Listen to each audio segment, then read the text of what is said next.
Hey, if you run a business or you have a sales team, one important thing that you should be doing on every single call is have a second voice or a mid call sometime. So a mid call is if you have somebody new that's on the floor and they're making a phone call and maybe they don't get the sale the first time, or maybe they're preparing to present the sale the first time. Maybe a leader or you gets on the phone and calls the person they're talking to and just does kind of a warm-up call. Hey, how's it going? Were you happy with Bobby's service?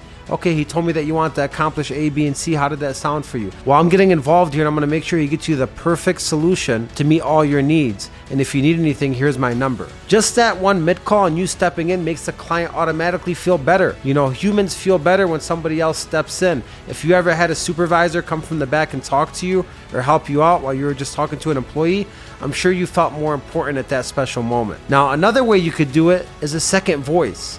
This is after the fact. Let's say a new salesperson or an average salesperson doesn't get the deal.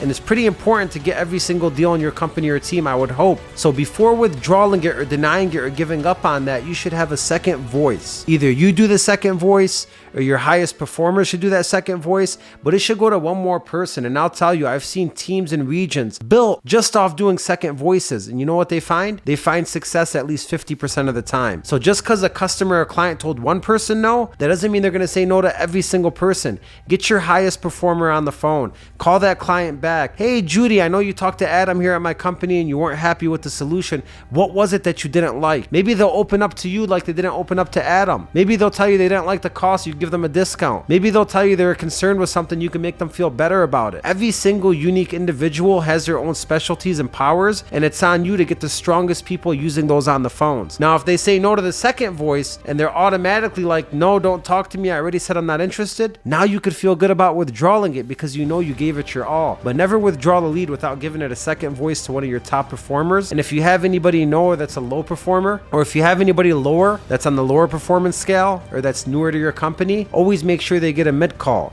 Number one, that's going to help them learn how to sell just by watching you and prepping them up. Number two, it's going to give them confidence to sell because you already got involved and they know that you're interested in the solution there and you're watching over it. And number three, it's going to help the client make that decision because they know you're backing it as well. You with experience, you the leader, you're all over the situation. That's going to make them feel good. So make sure if you're in business or running a sales team, leverage the mid call and the second voice.